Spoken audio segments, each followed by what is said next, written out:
지난주에 고레스 왕에 대해서 조금 약간 얘기를 해드렸죠.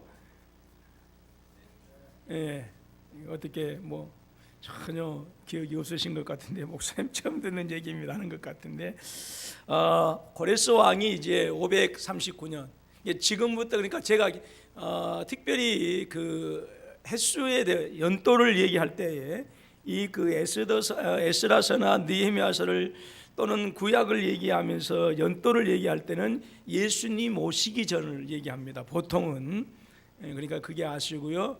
그래서 이제 539년에 이 고레스 왕이 이 아버지 그 캄비세스 1세의 뒤를 이어서 왕이 되어져서 메대를 정복시키죠. 그리고 이제 538년도에 조서를 반포해서 이제 페르시아 안에 있는 모든 포로된 사람들은 너희들의 고향으로 돌아가도 된다라고 이렇게 이제 조서를 발표하게 되어집니다. 그래서 이 조서가 이제 538년에 있어짐으로 말미암아서 537년에 이스라엘 백성들이 돌아가게 되어지는데 거의 70년 만에 그 포로된 땅에서 돌아가게 되어집니다. 나중에 자세히 더 말씀을 드리겠습니다만, 그래서 예수님 오시기 전 605년에 1차 이제 그 포로 그 침공을 당하게 되어지고요. 그리고 598년에 2차, 그리고 586년에 3차 침공을 당해서 완전히 유대라고 하는 나라가 이제 역사의 무대에서 사라지게 되어집니다. 그리고 이제 말씀드렸던 것처럼 539년에 이제 그 고레스 왕이 바벨론 제국을 무너뜨리고, 그리고 538년에 이제 조서를 반포해서 537년에 이스라엘 백성들이 이제 자신들의 고향으로 돌아가게 되어져요. 그러니까 이제 그 사이 68년 정도의 이제 시간이 있는데 대략 이제 70년이라고 합니다. 그런데 이 70년의 어떤 그 기간의 연수가 이미 예레미야 선지자를 통해서 예언이 되어진 말씀이에요. 그래서 오늘 1절 말씀 보게 되어지면 하나님께서 고레스 왕에게 감동을 시켜서 예레미야에게 하신 말씀을 응하게 하려고 하는 말씀이 나오는데, 우리가 예레미야서 25장이나 29장을 보게 되어지면 하나님께서 너희가 70년 뒤에 돌아오리라라고 하는 그 예언의 말씀이 이제 고레스 왕을 통해서 하나님께서 성취시키는 이제 이러한 말씀을 우리가 보게 되어지는데요. 이 고레스 왕이 되어져서 정복민에 대한 그 정책을 펴는데 대단한 관용 정책을 펴니다. 호의적이죠. 그전에는 무조건 억압하고 무조건 탈취하고 무조건 죽이는 그런 정책이 아니라 피정복민들에 대해서 대단히 호의를 베푸는, 선을 베푸는 그런 정책을 펴게 되어지죠. 그래서 지금도 그 이제 이란 사람들은 이 키루스, 즉 이 고레스 왕을 이제 아버지라고 하는 그 역사의 이렇게 하는 그 자신들의 어떤 국부로 여길 수 있을 정도로 그렇게 이제 존경하고요.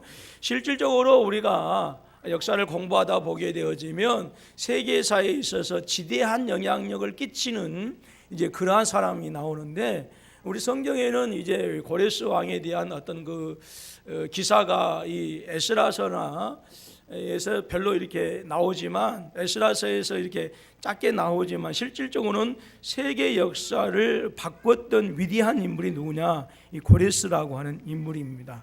그래서 이 고레스 왕은 이제 식민지된 사람들이나 포로로 끌려온 사람들한테 대단히 이제 선을 베풀고 그들이 관용 정책을 베푸는데, 그 관용 정책의 하나가 무엇이었느냐, 이 포로된 땅에서 자신들의 고향으로 돌아가게 하는 그런 정책을 펴게 되어진 것이죠.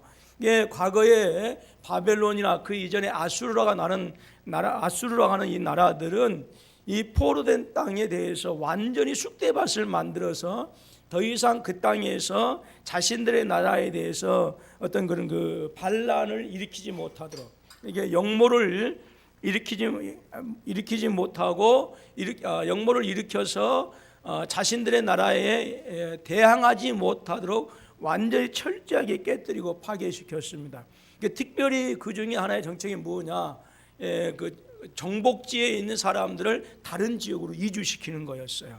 그래서 여러 번 제가 말씀을 드립니다마는 유다 땅에 있는 사마리아 지역에 있는 사람들을 저쪽 페르시아, 바벨론이나 아수르 아주 먼 지역으로 이주시키고, 그리고 그쪽에 있는 사람들을 이 사마리아 땅으로 데리고 와서 거기서 살게 해서, 그래서 우리가 사마리아라고 하는 그 사람들이 대단히 그 유대인들과 이제 적대 관계를 이루고 있습니다만 왜 그런가? 바로 혼합 쪽이 있었기 때문에 그래요. 그래서 이러한 아수르나 바벨론의 정책 때문에 이제 순수한 유대인의 피를 지키지 못하고 이제 서로 이제 뒤섞여서 결혼함으로 말미암아서 이제 어떤 그 유대인의 순수한 어떤 그런 그 전통이나 피를 지키지 못했던 것이죠. 자, 그래서 이런 그 바벨론이나 이런 아수르 같은 나라는 그렇게 그 정복지를 아주 억압했는데, 이 고레스 왕은 그 정복민들을 대단히 아주 그 선하게 대했다라고 하는 거예요. 특별히 말씀드렸던 것처럼 본토에 거주할 수 있도록 허락해 주었고, 그리고 특별히 페르시아는 여러 종교가 있었습니다만은 조로아스터교라고 하는 이러한 그 종교를 신봉을 했는데, 그래서 옛날에 과거에 바벨론이나 아수르는 자신들이 섬겼던 이러한 그 신들을 섬기도록 강요했단 말이에요. 그런데 키루스 왕, 이 고레스 왕은 자신들의 원래 고유의 종교를 이제 가지도록 그렇게 했습니다. 그래서 이제 오늘 본문에도 우리가 보게 되어집니다만은 말씀드렸던 것처럼 605년에 1차 침공을 당한 이후에 537년에 약 68년, 약 70년 동안 바벨론의 포로 생활을 하던 사람들이 이제 돌아가서 성전을 짓는 이제 그것에 관한 이제 기사가 1장에서부터 6장까지 기록이 되어져 있고, 또 7장에서부터 10장의 말씀까지는 이제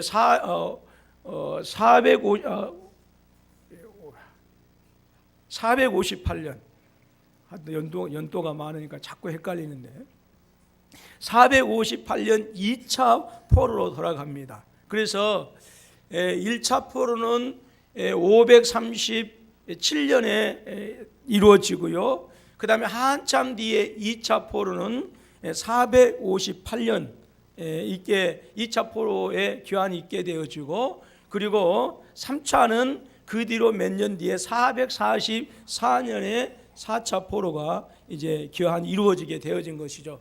그래서 1차 포로 때는 한 4만 9천 명에서 이 정도, 그러니까 5만 명 약간 못 되는 숫자가 귀환을 하게 되어지고, 2차 포로 때는 1754명이라고 하는 2000명이 안 되는 그러한 사람들이 고향으로 돌아가게 되어지고, 그리고 3차는 444년에는 그 인원이 나타나 있지 않아요. 그래서 불과 얼마 되지 않는 사람들이 고향 땅으로 돌아가게 되어지는 이제 그 과정. 그러니까 에스라서와 이 에스라서는 537년에 1차 포로, 그리고 458년에 2차 포로가 이제 그 귀환했던 이 사건에 대해서 이제 기록해 준 것이 바로 이 에스라서입니다.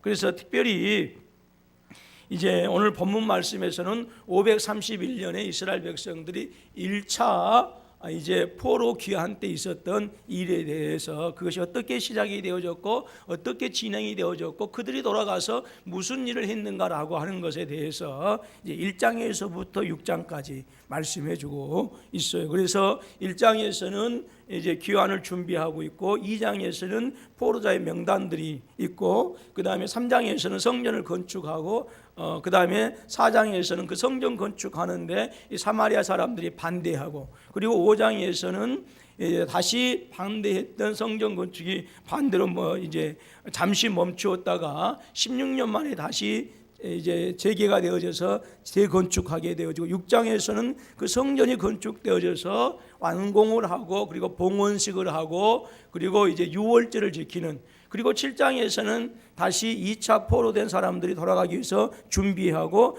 8장에서는 그들의 명단이 나오고 9장에서는 이제 에스라가 이스라엘 백성들을 위해서 중보기도하는 모습이 나오고 10장에서는 이스라엘 백성들의 계속되는 그 개혁 운동에 대해서 나오고 있습니다. 그리고 오늘 본문 말씀에서는 바로 고레스가 유대인들을 돌아갈 수 있도록 그래서 성전을 재건하라라고 하는 그런 명령이 나와 있고요. 근데 우리가 역대하서 우리가 이전에 보게 되어지면 에스라서 바로 앞에 있는 역대하가 나오는데 36장 22절과 33절에도 보게 되어지면 역시 그 고레스 왕이 이제 칙령을 발표해서 이스라엘 백성들이 이제 기환하는 그래서 성전을 짓는 이것에 대해서 나왔습니다만은 어떤 사람들은 이 고레스가 이렇게 그 조서를 반포하고 칙령을 반포해서 하나님의 선하신 뜻을 이룬 이것이 하나의 정책에 불과했다라고 그렇게 평가절하하는 경우들이 있어요.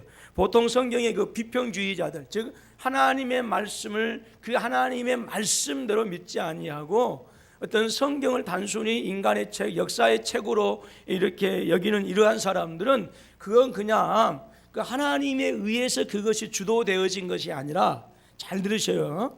하나님께서 감동을 주셔서 하나님의 말씀을 응하게 하려고 그것이 이루어진 것이 아니라 그냥 고레스가 뭐예요? 정책, 포로민들에 대한 정책을 폈는데 그 정책의 하나였다라고 이렇게 하면서 그것이 하나님에 의해서 이루어진 것이 아니다라고 애써 이 성경의 기사를 평가절하하려고 하는 사람들도 있어요. 그러나 성경은 분명히 바로 하나님께서 고레스의 마음을 감동시키셔서 예레미야에게 하신 그 말씀을 응하게 하려 하심이라라고 분명하게 그 일은 즉 고레스가 포로민들에 대해서 왜냐하면 실제로 유대인들에 대해서만 이제 그 어떤 그 너희들의 고국 땅으로 돌아가라라고 이렇게 얘기하는 것이 아니라 페르시아 지역에 포로되어 있는 모든 사람들, 모든 나라들에게 그렇게 얘기했기 때문에 굳이 이렇게 우리가 신앙적인 관점에서 보지 않는다고 한다면 얼마든지 이 고레스의 정책으로 말미암은 것이다라고 하면서 성경의 기사를 이제 평가절하할 수 있어요. 성경은 분명하게 말씀드린 것처럼 예레미야의 말씀에 응하게 하려고 고레스에게 감동을 주셔서 이스라엘 백성들이 포로로 돌아가게 했다라고 하는 거예요. 여러분, 이것이 바로 믿음의 사람들과 믿지 않는 사람들의 우리 인생을 해석하고 그 다음에 세상을 역사를 해석하는 방법이에요. 제가 오늘 낮에 분명히 여러분들에게 말씀을 드렸어요. 우리가 하나님이 어떤 분이시고 예수님께서 왜 이 땅에 오셨으며 예수 그리스도 안에서 무슨 일이 일어났고 그래서 예수 그리스도를 믿는 자에게 어떤 일이 일어났는가라고 하는 이 복음에 대해서 분명하게 우리가 듣고 알고 깨달게 되어지면 성경을 읽는 관점이 바르게 생겨지고 성경을 읽을 때 우리 인생에 바른 방향이 생기게 되어진다 말씀을 드렸고 그 다음에 우리 삶에 대해서 새롭게 해석이 가능하고 인생에 대해서 새롭게 해석이 가능하다라고 말씀을 드렸는데 기억나십니까? 예, 기억나실 줄로 믿습니다. 안 나면 오늘 했던 설교 또 다음 주에 합니다.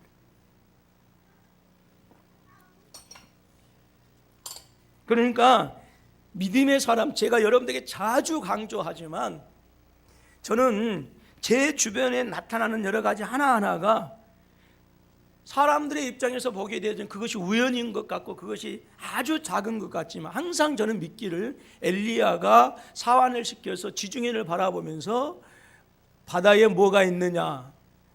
구름 한 점 없습니다. 다시 한번 가서 보아라. 예, 손바닥만한 구름이 있습니다. 라고 했을 때에 저는 그 손바닥만한 구름으로 봅니다. 단순히 그것은 손바닥만한 구름이었지만 계속해서 기도할 때에 3년 6개월 동안 비가 내리지 않았던 그 저주 하나님의 심판이 단번에 해결되어지는 역사가 그 손바닥만한 구름에서 있었다라고 하는 것이죠. 저와 여러분에게도 이 은혜가 있어질 수 있기를 주님의 이름으로 축원합니다. 그러니까 복음을 우리가 온전히 믿지 못하고 복음을 제대로 받아들이지 못하면 그건 우연이야. 그냥 그건 우연이야. 그건 얼마든지 있을 수 있어라고 그렇게 얘기해. 그러나 복음을 제대로 받아들이게 되어지면 세상 사람들은 우연이라고 말해요.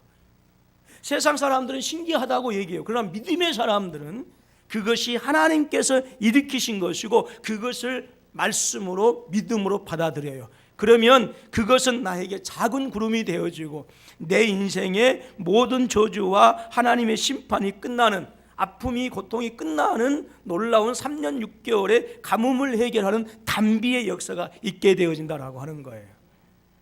우리 군포서부께 그런 은혜가 있어질 수 있기를 주님의 이름으로 축원합니다. 그래서 건축하는 과정에서 보게 되어지면 물론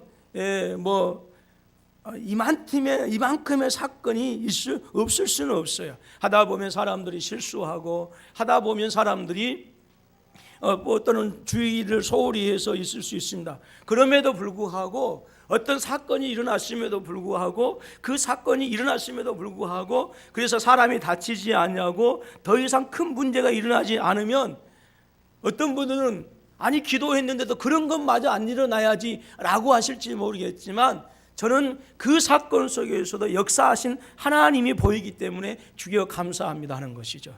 그리고 그것이 나에게는 마치 지중해 바다에 3년 6개월 동안 그 단비를 해결했던 구름으로 받아들이는 것이죠.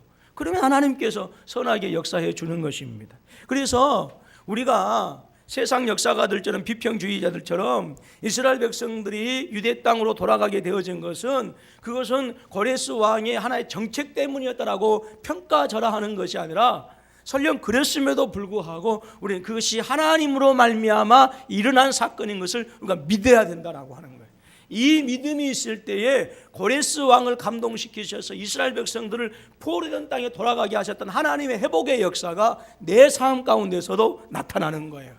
단순히 역사적인 한 사건으로 정책의 한 사건으로 평가절하시켜 버린다고 한다면 하나님께서 고레스 왕을 감동시키시고 그래서 포로된 땅에 그 땅의 백성들 돌아가게 하셔서 그 땅에 새로운 성전을 지으시고 하나님의 거룩한 예배가 다시 회복되어지게 하셨던 그 역사가 내 삶 가운데서 나타나지 않는 거예요. 여러분, 내 안에 회복이 일어나고 내 안에 주의 능력이 일어나고 하기 위해서는 사람들은 우연히 일치어 보는 그것을 하나님의 역사로 믿고 내 믿음으로 받아들이면 하나님께서 고레스 왕에게 하셨던 그 놀라운 일이 나를 통해서 내 삶 가운데 일어나게 한다라고 하는 것입니다. 특별히 여러분들 이 에스라서 1장의 말씀을 통해서 하나님은 온 우주 만물의 주인 되시고 특별히 역사를 주관하신다라고 하는 귀한 사실이 여러분에게 있어서 믿음으로 역사하실 수 있기를 주님의 이름으로 축원합니다.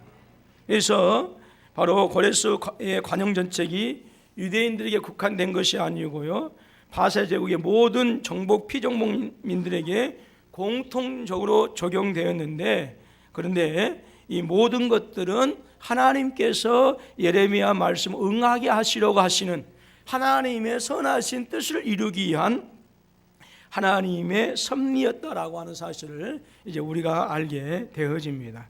그래서 이 고레스의 이 관용 정책은 바로 선민 이스라엘이 영원하고 그리고 다윗 가문이 그 위를 영원히 있게 되리라고 하는 다윗 언약, 바로 사무엘하 7장 4절로 17절에 있는 말씀인데요, 그 하나님의 말씀을 이루기 위한 것이었다라고 하는 거예요. 그래서 여러분, 하나님은 반드시 살아계십니다. 하나님은 살아계십니다. 자, 전후좌우 돌아보시면서 눈을 부라리고 그 분명한 확신과 의지를 가지고 하나님은 살아계십니다. 시작. 여러분, 하나님은 살아계세요. 살아계십니다. 그러나 어떤 사람들한테 죽어있는 하나님이에요. 죽어있는, 의심하면 하나님께 역사하지 않아요. 그들에게는 하나님은 죽은 거예요. 하나님은 살아계신 줄로 믿습니다. 그래서 이 하나님께서 다윗이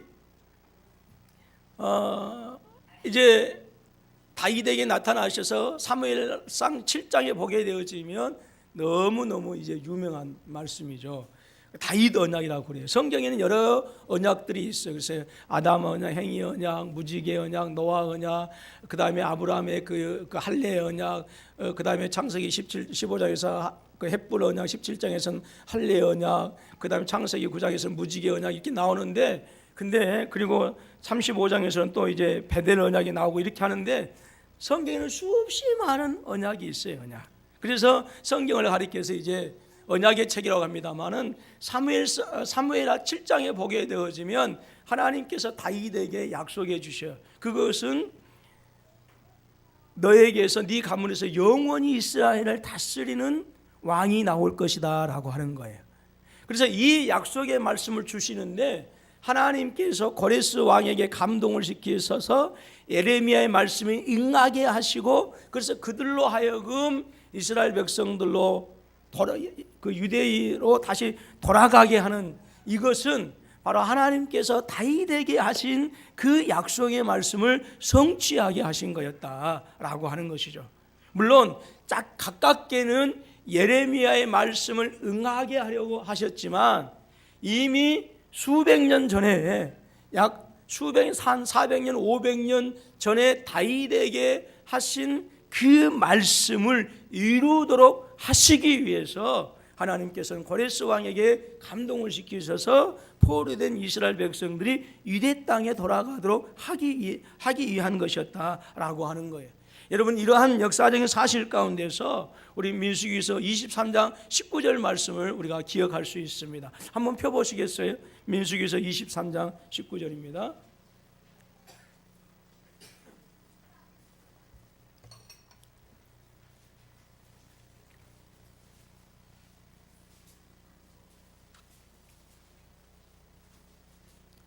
자, 시작.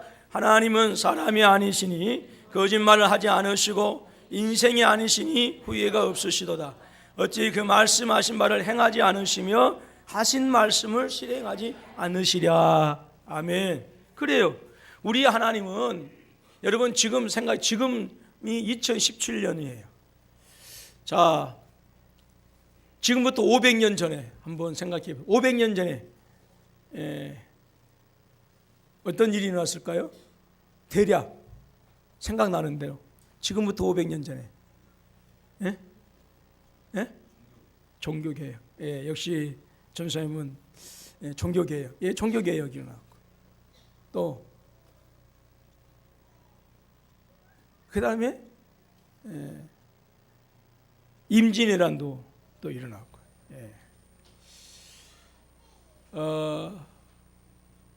그랬죠.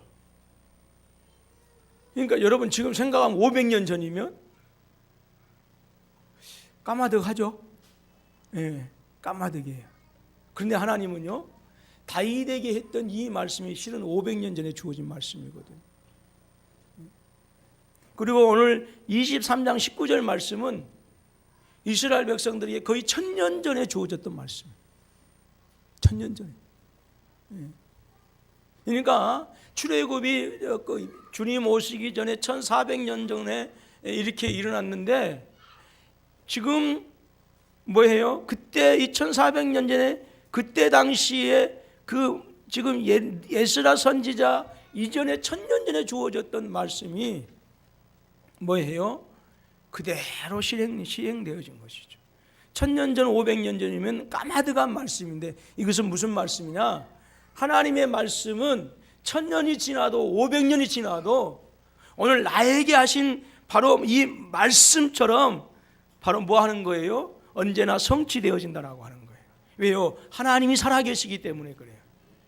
하나님이 살아계시기 때문에 1000년 전에 하신 말씀도 현재 나에게 주시는 말씀이에요.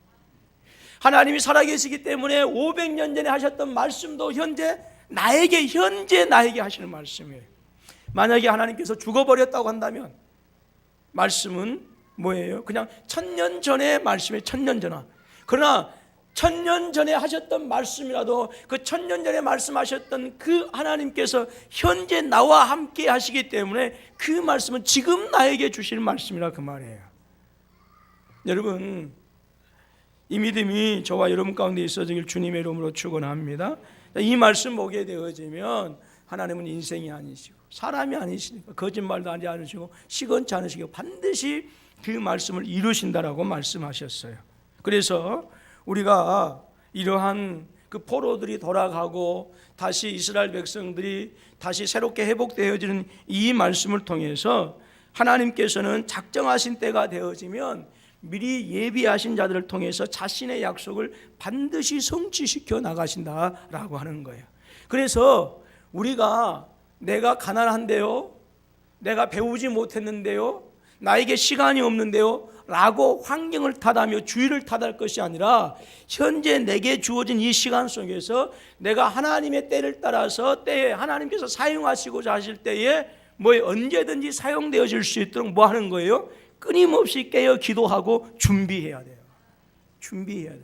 저는 반드시 우리 군포 서북교회가 하나님께서 반드시 쓰신 때, 사용하신 때, 일하실 때가 있는 줄로 믿습니다. 그때를 위하여 하나님께서 성전을 건축하게 하시고 그때를 위하여 하나님께서 우리가 죄가 무엇인지 죄의 정체 알게 하시고 그리고 우리의 신앙을 바로 세워가시는 놀라운 일을 하신 줄로 믿습니다. 세상 사람들의 관점에서 보게 되어지면 힘없는 사람들, 빽없는 사람들, 영향력 없는 사람들이 모여서 예배하는 것 같지만 하나님께서 우리를 말씀으로 다져주시고 말씀으로 훈련시켜 주시고 그리고 성전을 건축하게 하는 이것은 반드시 하나님께서 다시 한번 당신의 나라가 확장되어지고 회복시키기 위한 도구로서 저와 여러분들을 사용하신다라고 하는 것이죠.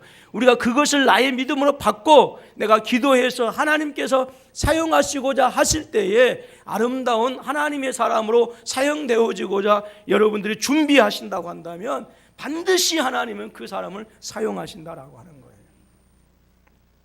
그래서 우리 청년들도 그렇고 우리 학생들도 그렇고 이런 시간들 함부로 허비하지 마세요. 시간들 함부로 허비하면 안 돼요. 네. 그래서 시간을 아껴서 최선을 다해서 여러분들이 사용되어질 때를 기다리면서 준비하는 것, 그거 너무너무 중요하고요.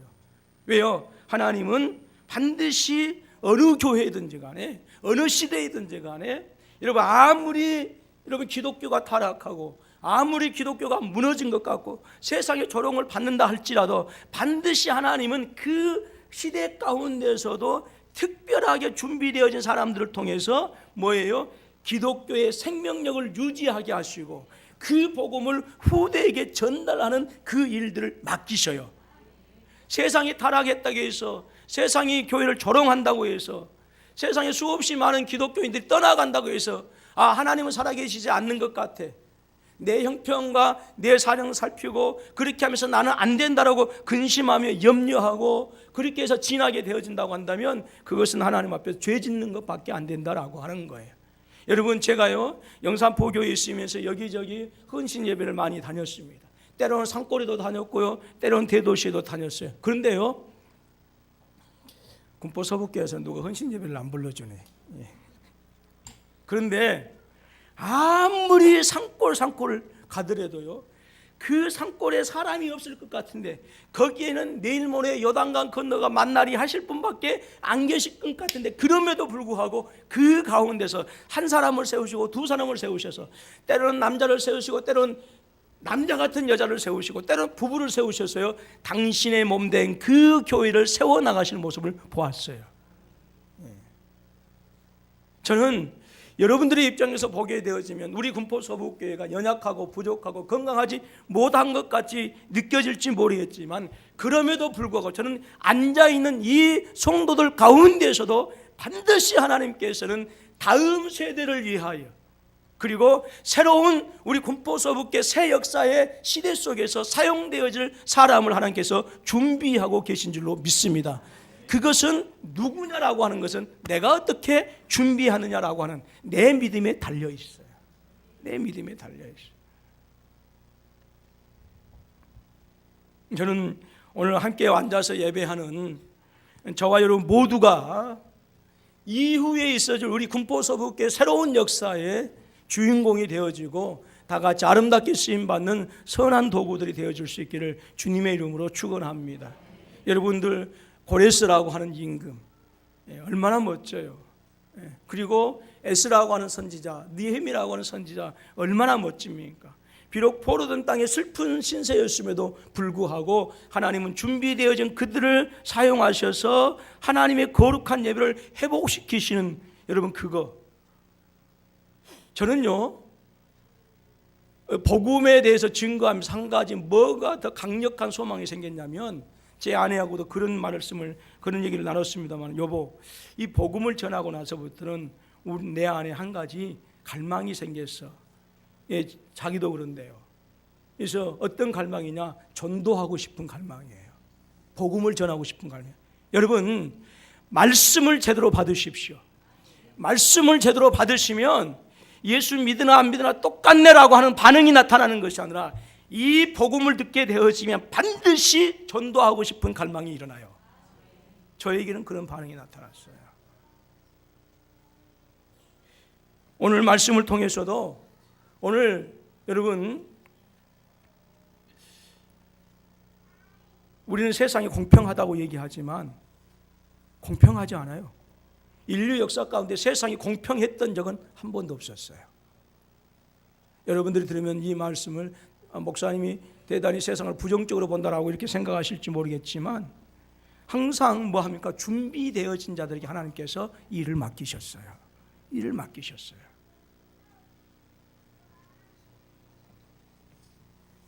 여러분, 준비되어진 자에게 똑같이 이 일이 주어진다고 한다면, 여러분 그건 그야말로 불공평한 것이죠. 근데 또 공평하지, 준비되지 않는 성도들의 입장에서는 어떤 성도가 사용되어지고 어떤 성도가 하나님의 선하신 일꾼이 되어졌을 때 불공평하다고 생각하실지 몰라요. 그러나 준비된 입장에서는요, 하나님께서 쓰시는 것이 바로 그것이 진정으로 공평한 거예요. 그러니까 제가 불공평하지 않다라고 하는 그것은 서로 상대적입니다만은, 여러분 준비하실 수 있기를 주님의 이름으로 축원합니다. 기도로 준비하셔요. 기도로. 그래서 나를 통해서 한 영혼이 새롭게 되어지고, 나를 통해서 한 영혼이 하나님을 알게 되어지고, 나를 통해서 좌절했던 사람들이 일어나고 새롭게 회복되어지는 그것이 여러분 얼마나 아름다운 거예요. 여러분들을 위해서 가정이 회복되어지고, 여러분들을 위해서 복음이 증거되어진 그것이 여러분들 가슴 설레는 일 아니겠어요? 가슴 설레는. 저는 이 일이 저와 여러분 가운데 있어질 수 있기를 주님의 이름으로 축원합니다. 하나님은 바로 작정하신 때가 되어지면 미리 예비하신 자들을 통해서 당신의 때를, 당신의 약속을 반드시 성취시키신다라고 하는 것이죠. 그래서 우리가 예레미야서 25장 11절로 13절 한번 봅니다.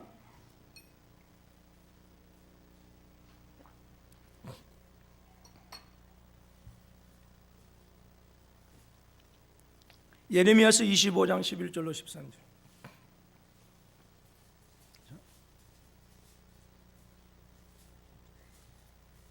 저 화면에 조금, 예레미야서 조금만 제가 보여야 돼요.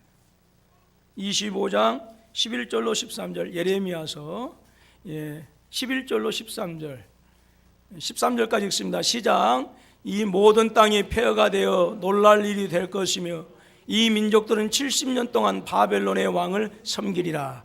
여호와의 말씀이니라. 70년이 끝나면 내가 바벨론의 왕과 그의 나라와 갈대아인의 땅을 그 죄악으로 말미암아 벌하여 영원히 폐허가 되게 내가 그 땅을 향하여 선언한 바 예레미야가 모든 민족을 향하여 예언하고 이 책에 기록한 나의 모든 말을 그 땅에 임하게 하리라 그랬어요. 이 예언의 말씀이 고레스 왕을 통해서 성취되어진 거예요. 그리고 이 말씀은 29절에서 또 말씀 나오고요, 29장에. 그런데 놀라운 것은 이사야서 44장 28절 말씀 봅니다. 이사야서 44장 28절입니다.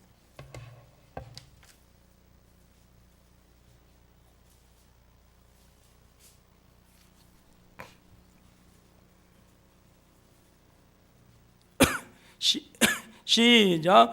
고레스에 대하여는 이르기를 내 목자라 그가 나의 모든 기쁨을 성취하리라 하며, 예루살렘에 대하여는 이르기를 중건되리라 하며, 성전에 대하여는 내 기초가 놓여지리라 하는 자니라. 여러분, 이사야 선지자는 고레스 임금보다 200년 앞선 선지자예요. 그런데 놀라운 것은 하나님께서 200년 전에 이미 이 이사야 선지자를 통해서 200년 후에 내가 고레스라고 하는 왕을 통해서 무너진 성전을 다시 건축할 것이다 라고 하는 놀라운 약속의 말씀을 주고 계세요. 전혀 놀랍지도 않는, 아니 다시 한번 말씀드릴게요. 한번 놀라운 표정 좀 한번 해보세요. 아니, 여러분들에게 어떤 얘기를 해야 도대체 놀라실 거예요? 예?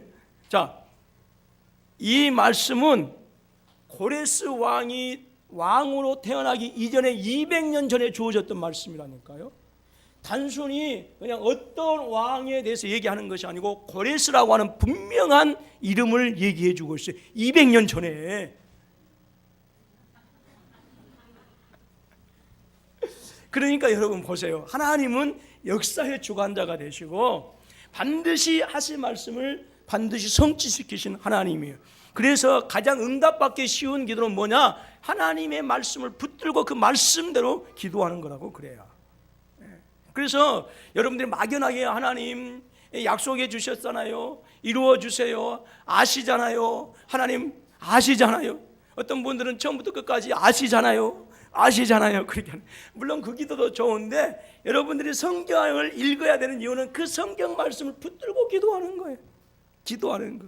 이렇게 기도하는 것이죠. 창세기 1장에 천지를 창조하셨다 그러면 하나님, 천지를 창조하신 전능하신 하나님, 그 놀라운 능력과 권세를 가지고 내 삶 속에서도 천지의 역사, 태초에 천지를 창조하신 그 놀라운 능력과 권세를 내 삶을 주관하시고 인도해 주실 줄로 믿습니다. 하나님께서 태초에 사람을 지으실 때 흥왕하고 창대하고 번성하고 정복하고 다스리라고 하셨는데 이 말씀을 내가 믿습니다. 하나님 아담을 지으시면서 창조하실 때 주셨던 이 흥왕하여 번성하여 충만하고 하는 이 말씀이 내 삶 속에 이루어지게 하옵소서라고 하는, 이렇게 말씀을 붙들고 하는 그 기도, 그 기도가 진정 능력 있는 기도이다라고. 왜? 하나님은 아까 1절에도 말씀해 봤던 것처럼 예레미야에게 하실 말씀을 뭐 하게 하시려고? 이루시게 하려고 나오셨어요? 어떻게 1장 다시 한번 1절 다시 예레미야 1장. 예, 이루게 하시려고. 응하게 하시려고 하는 말씀 내가 또 어디서 봤지 그러면? 그래서 말씀을 뭐 하게 하시려고? 이루게 하시려고. 그래요. 우리가 하나님의 말씀을 붙들고 기도하면 하나님은 그 말씀을 이루시기 위해서 필요한 사람들을 감동시키시고 하나님 역사하신다라고 하는 거예요. 그래서 말씀 붙들고 하실 수 있기를 주님의 이름으로 축원합니다. 예. 그래서 여러분 놀라운 것은 이사야서 44장 28절에도 이미 200년 전에 고레스라고 하는 그 이름을 밝혀주고 있어요.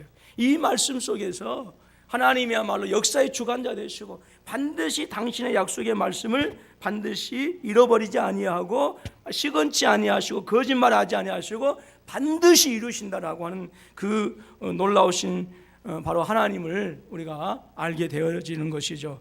이러한 사실을 볼 때에 이 사건은 뭐예요? 예수 그리스도를 때가 참에 우리에게 보내주셔서 하나님의 선하신 뜻을 이루어 나간다라고 하는 갈라디아서 4장 4절로 7절의 말씀을 우리가 깨닫게 하면, 마지막으로 갈라디아서 4장 4절에서 7절 말씀 한번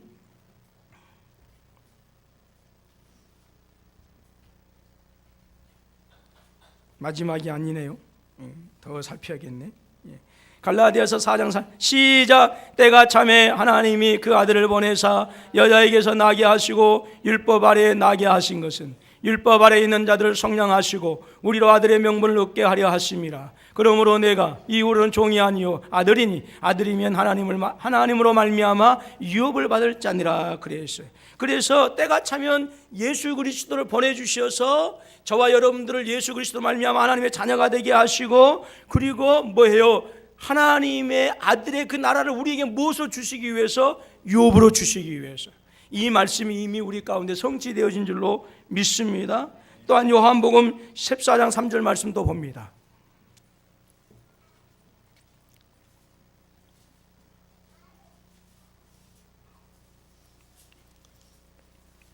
시작. 가서 너희를 위하여 거처를 예비하면 내가 다시 와서 너희를 내게로 영접하여 나 있는 곳에 너희도 있게 하리라. 예.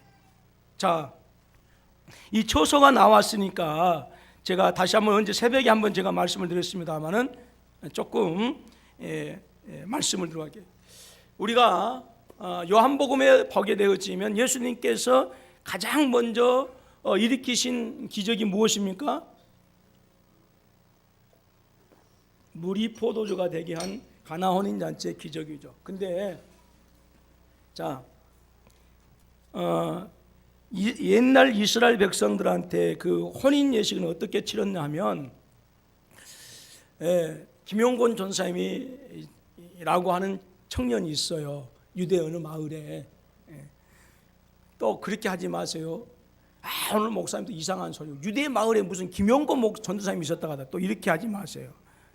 예를 들어서 얘기하는 것이니까 김용곤이라고 하는 청년이 있는데 지나가다가 우연히 이 빨래 우물에서 빨래하는 아가씨를 보았어요. 근데 그 아가씨에게 그냥 뿅 갔어요. 그 아가씨를 보니까 누구 마을에 누구였어요. 그래서 아버지한테 가서 아버지 나 결혼할 테니까 나에게 돈을 주세요. 그렇게 해가지고 결혼 자금을 가지고 가서 그 아가씨의 집에 가서 일주일 동안 그 동네 사람들을 데려다가 무엇을 해요? 잔치를 벌여요. 그때 가장 중요한 것이 무엇이었느냐? 포도주였어요. 그래서 일주일 동안 잔치를 벌이는 동안 뭐냐면 이제 그 처녀는 일주일 동안 자기에게 청혼하러 온 그 김용곤이라고 하는 청년을 유심히 살펴요. 그래서 마지막 7째 날에 이제 김용곤이라고 하는 청년이 자기가 좋아하는 아가씨에게 청혼을 하는 거예요. 그래서 그때 이 아가씨가 김용곤이라고 하는 청년이 이 청년이 준 포도주를 마시면 뭐 하는 거예요? 이제 혼인이 이제 소위 말해서 정혼하게 되어진 거예요. 그래서 우리가 성경에 보게 되어지면 마리아와 요셉이 뭐 했다? 정혼했다라고 하는데 요셉이 지금 그 과정을 거쳤다라고 하는 거예요.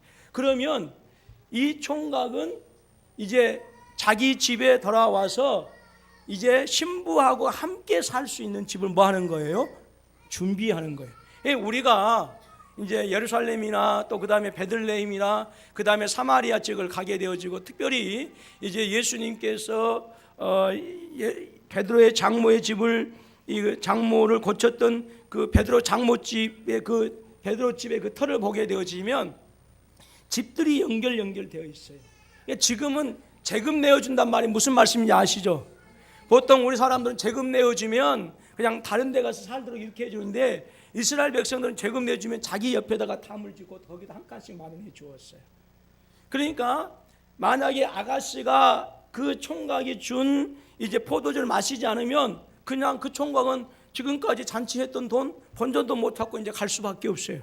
그런데 이 포도주를 마시게 되어지면 이제 정혼한 사이가 되어지고 총각은 그때 다시 자기의 집으로 가서 뭐 하냐면 자기가 신부를 데려가서 살 집을 마련하는 거예요.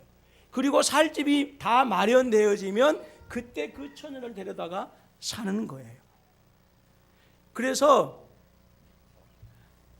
예수님께서 우리 가나 혼인 잔치를 통해서 우리가 놀라웠게 이제 그 은혜를 베풀어 주셨는데 그러면 그 처녀는 신랑이 자기들이 살 처소를 준비하러 가는 동안 무엇을 기다리겠어요?